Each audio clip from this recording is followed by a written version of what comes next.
I'm all ears.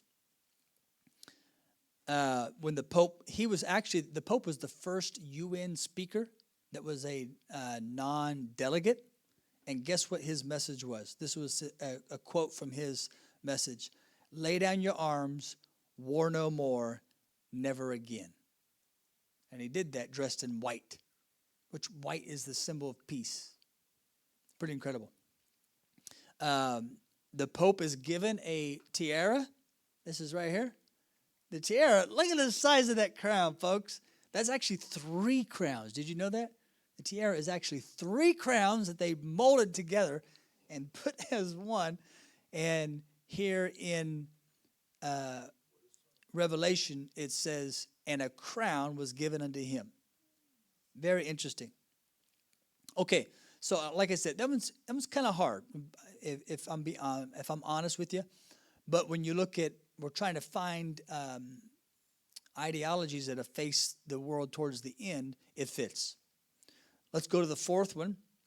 And this one has only recently been kind of revealed. And the reason is because of a mistake in the translation. And so we'll look at this real quick. Revelation 6:8. This is the 4th horse. It says, I looked and behold a pale horse. This is English. What does the German say? What? No, just kidding. Just kidding. What's that mean? Okay, gotcha. So Martin Luther, he was following the same trend as the King James and a lot of translators at that day, because, and this is why, and you can, there's whole books about this. There is such thing as white horse. There's such thing as a red horse. There's such thing as a black horse. The translators, they looked at the word in the Hebrew. They looked at the word and they said, well, I cannot translate it as a primary meaning, so I'm going to have to translate it as a secondary meaning. And that's what they did. Now let's look up the original word. Does anybody have, at this point, you should have a Bible that has the original words in it. My Sword is an excellent one if you have Android. If you have Apple, there's no hope for you. So, what's the word in chloros? That's where we get chlorophyll, and a little biology here. Okay, the word is green. But in a very interesting story, the translators, they looked at this one word and they said, well, this does not make any sense. We've seen red, white, and black horses, but I've never seen a green horse, so we are going to translate it a secondary meaning. And that's what they did. And it's been translated that way for hundreds of years, and nobody's really ever paid attention much to it until now. So now we've taken a second look at it because it's very hard to say, well, what in the world is a pale ideology? We had no pale ideologies. But if I say green,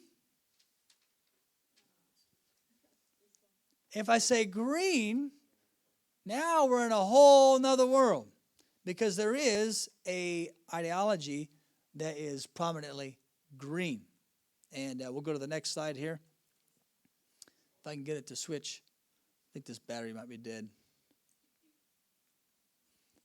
Brother Brian, we'll try to switch this here. For some reason, it's not working. Yeah, there you go. Okay, this right here, this is, you see this in Ramadan. They'll light up these buildings completely green. Okay, all these green flags. Actually, these green flags are attacking this white and blue one.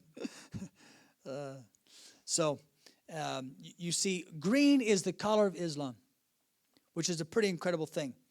This ideology has, of course, it's been there for a while, but it's growing. Okay, we see this in Austria. It's growing in Europe. It's becoming an issue. Now, I will say this. It's also tied to the trumpets. And I don't know if we've talked about this or not. I can't remember. But Islam will be a final player in the very last moments right before the introduction of the Antichrist. And so we see that Muslim nations, how do we know that? Because there's one river that goes through all Muslim nations, and it is the Euphrates. Euphrates is specifically referenced in the sixth trumpet right before the return of the Lord Jesus, saying that these countries that have this ideology will be used at this time. The exact same spirit that is prophesied in Revelation and Zechariah as being a green spirit. So let's take a look.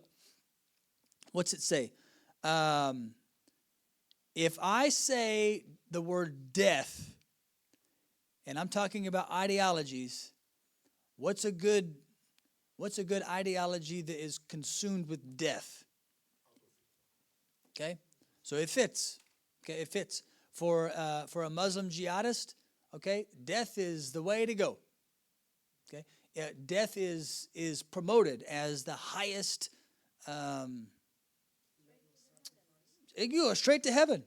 Okay, and again, this is in Islam, not radical Islam. This is in Islam.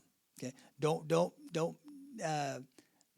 take drink the poison of saying this is not in Islam. This is every 55 verses in the Quran calls for the absolute murder of unbelievers.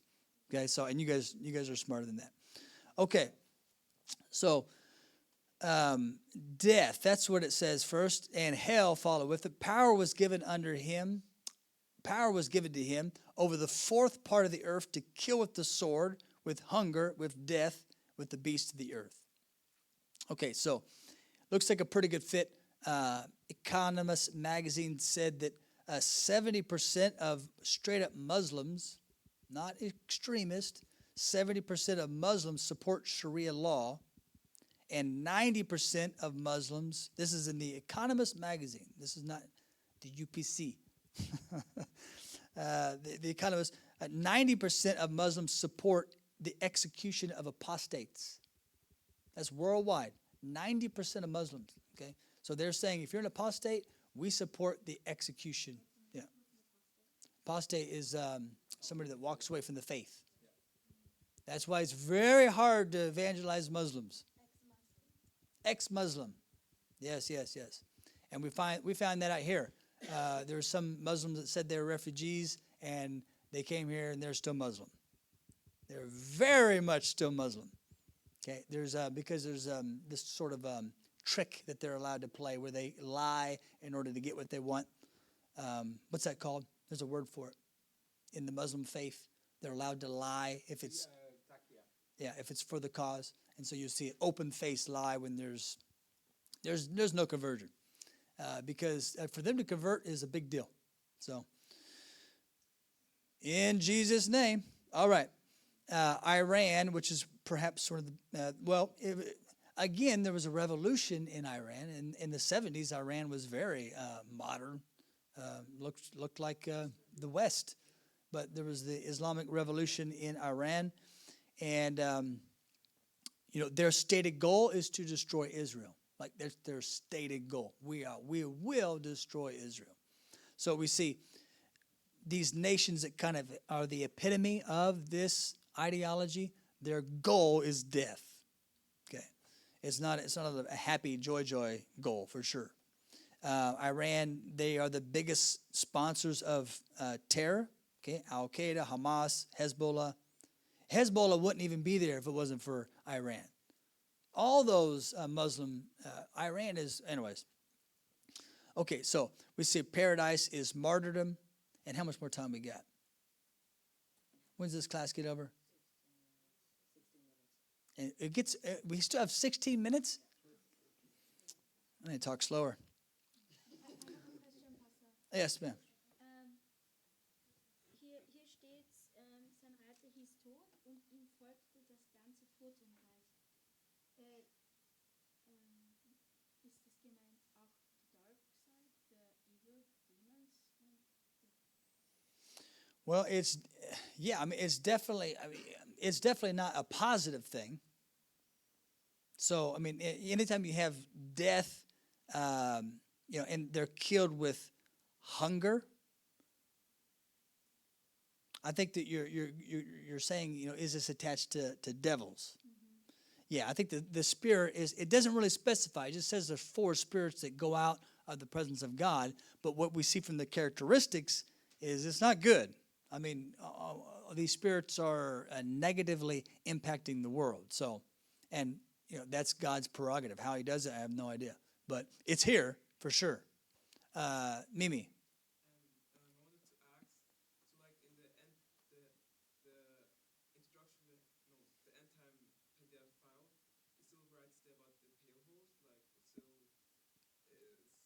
Oh, yeah. Very good point.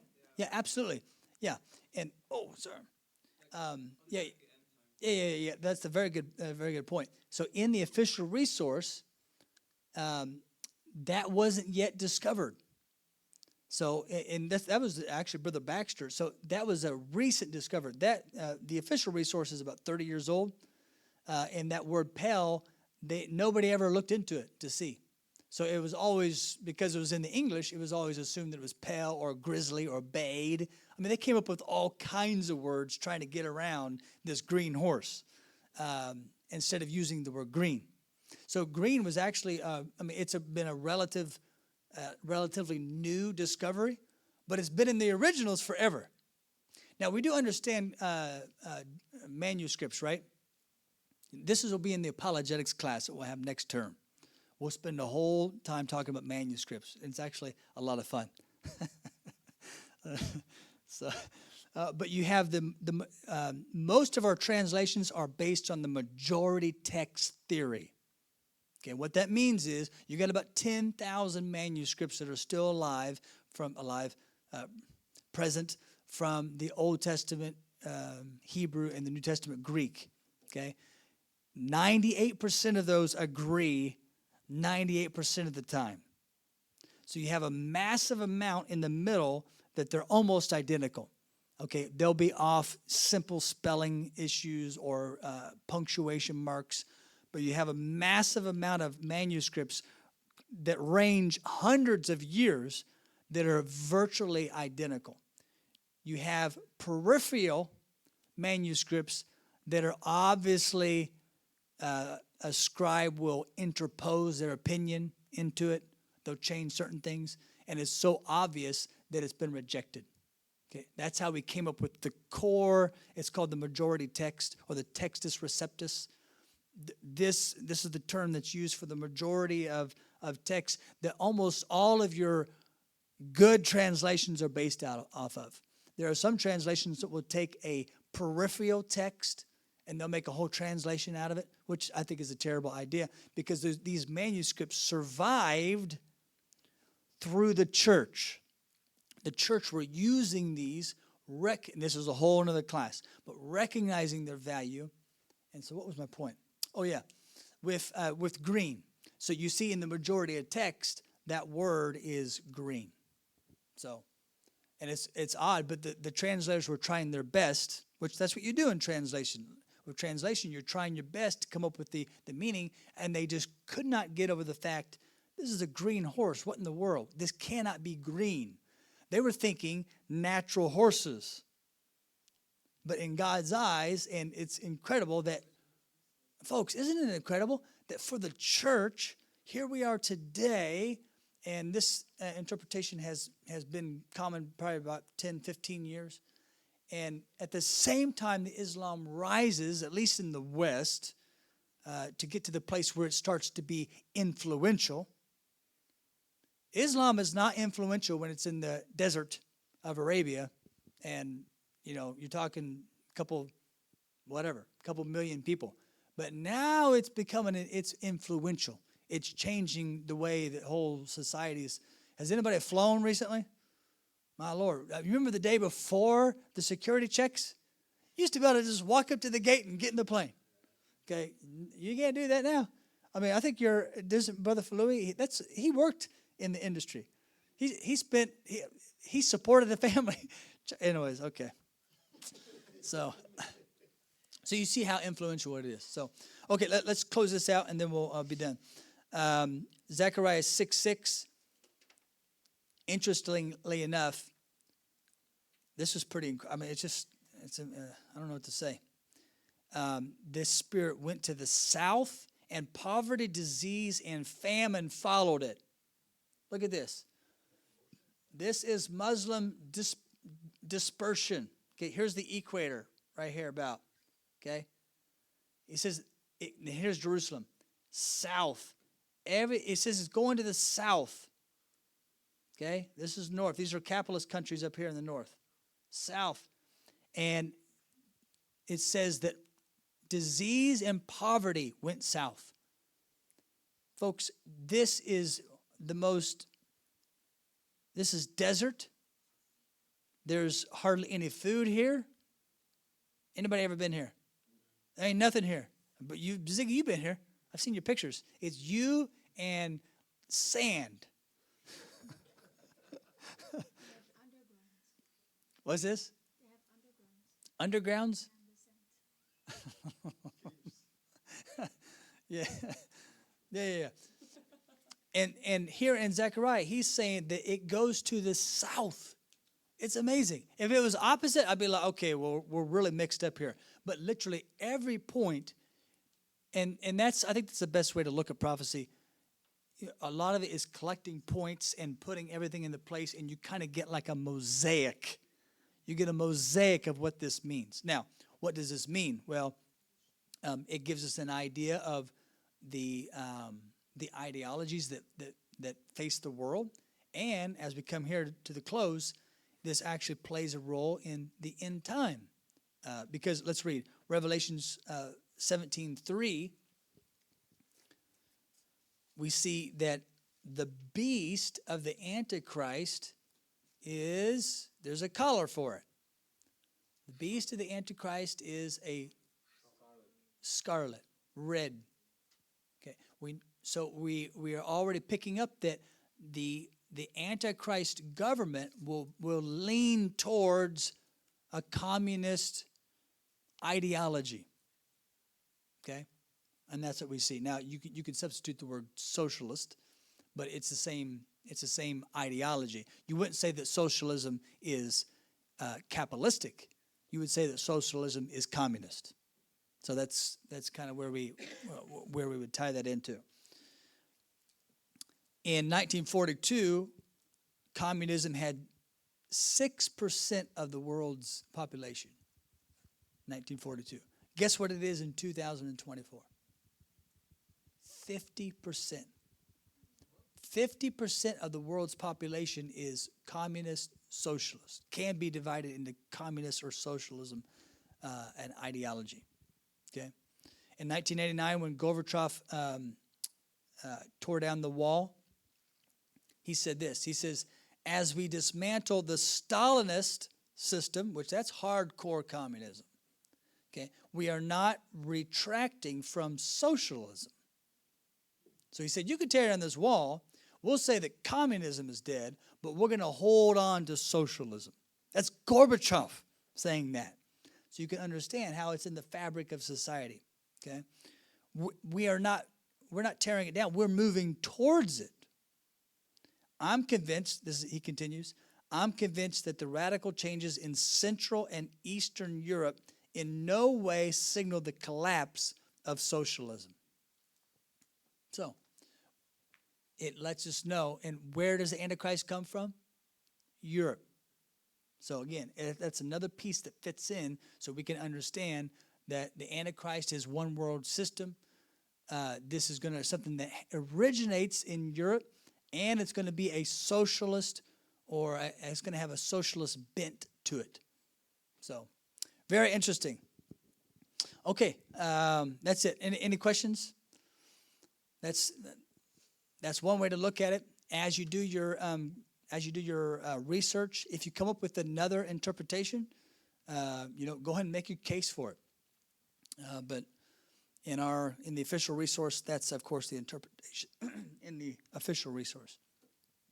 Okay, God bless you. We'll break for lunch, and then we'll come back. And actually, we have, I think Brother Brian, you're next, right? Okay, and then we have another prophecy. Sorry, guys.